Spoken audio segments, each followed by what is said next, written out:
Mesdames, Mesdemoiselles, Messieurs, bonjour à vous toutes et tous. Bienvenue pour ce nouvel épisode de l'ANOAC étudiant redoublant qui va être décevant pour moi comme pour vous et je m'expliquerai dans quelques minutes. Mais je pense qu'en premier lieu, on peut le préciser. Comme vous pouvez voir, nous sommes dans un cadre assez particulier. Premièrement, nouvel appartement, nouveau logement pour cette année universitaire 2024-2025. Et comme vous pouvez voir, c'est vraiment très différent de mon autre logement, hyper grand, 26 mètres carrés, c'est plus que 18 évidemment, mais 26 vraiment ça me permet d'avoir un plus grand espace pour pouvoir me déplacer, etc. Même si comme vous regardez, il n'y a pas tellement de lieux où se déplacer, en tout cas dans un studio comme celui-ci. Deuxièmement, c'est le logement pour cette année comme je l'ai dit, et donc j'espère que je ne vais pas déménager, normalement non. Parce que ce logement est destiné bien sûr aux étudiants, donc il faut être étudiant pour accéder à ce genre de logement, mais aussi on peut être un jeune actif, c'est-à-dire travailler et avoir moins de 30 ans. Troisièmement, je ne sais pas si quand je me suis tourné comme ça, vous avez vu un peu, mais on peut voir effectivement qu'il y a un peu du bordel. Et c'est normal, je viens d'emménager il y a peu, c'est-à-dire il y a seulement 2-3 jours. Donc évidemment, je n'ai pas tout le temps de déballer les cartons, d'enlever ce qu'il y a dans les sacs. Quand vous regardez un peu le logement, c'est un peu vide. Il y a juste une bibliothèque ici, je ne sais pas si on la voit, mais une bibliothèque ici même, c'est pas assez pour mettre mes trucs. Donc je dois acheter une autre bibliothèque, mais aussi et surtout, je pense que c'est plus important, un bureau. Et là, ici, il y aura un bureau d'angle. Parce que j'ai envie d'un bureau d'angle, parce que je pense que c'est plus approprié pour moi, pour avoir un espace de travail bien équilibré, c'est-à-dire entre l'université, si je travaille pour de vrai, mais je vais vous dire et plus en détail de choses par rapport à ça tout à l'heure. Donc le bureau d'angle, un espace pour travailler sur les cours, etc. Et un espace pour mon PC gamer justement, pour pouvoir jouer, pour pouvoir faire des streams, des vidéos, etc. tranquillement. Évidemment, voilà, il y a tout ça à déballer effectivement, à ranger. On voit un tout petit peu là aussi, j'ai déjà mis mes vêtements. C'est quand même l'essentiel d'avoir un dressing comme celui-ci. Faire mettre mes vêtements là plutôt que de mettre des affaires. Alors, on peut mettre des affaires en haut aussi, hein. Je sais pas si on voit un petit peu, il y a un petit peu de carton en haut. Voilà, le lit c'est juste là devant moi, c'est un grand lit. Voilà, normalement je pense que vous connaissez les lits, je pense que c'est, si je ne me trompe pas, 120 par 160 cm. Donc c'est vraiment un grand matelas, je pense que c'est destiné pour 2 personnes. Et là, comme vous pouvez voir, et ben voilà, je suis tout seul, qu'évidemment pour une personne c'est vraiment, on va dire, le luxe. Un matelas de cette taille-là. Enfin, dernier élément concernant le logement, je n'ai pas internet. Je filme actuellement vers 8h, 9h du matin. C'est un peu bizarre quand même de s'acheter une box internet pour soi-même.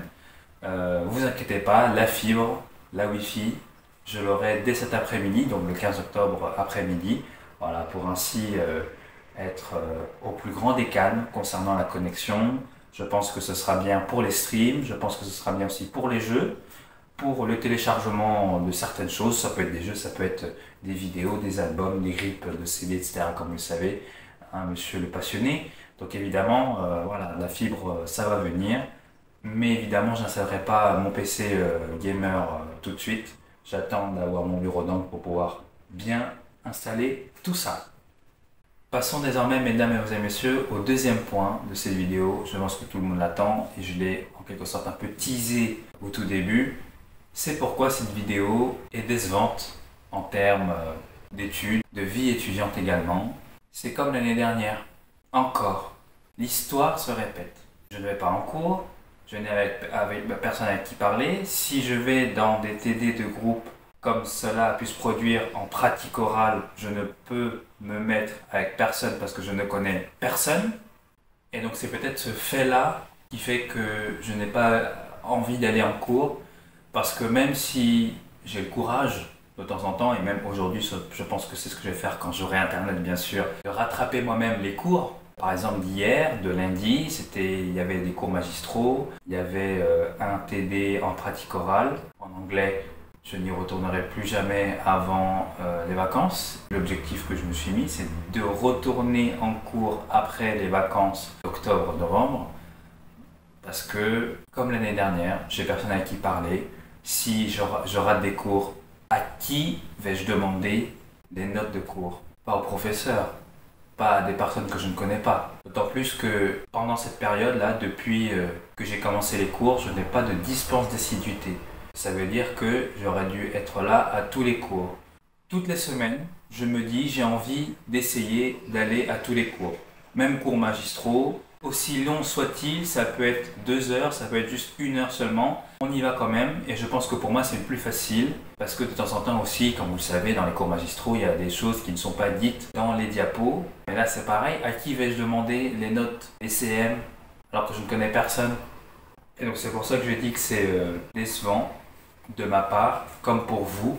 Parce que dans la dernière vidéo, évidemment, le bilan de la pré-rentrée, déjà ça sèche. Avant le bilan de pré-rentrée, c'était je ne sèche plus.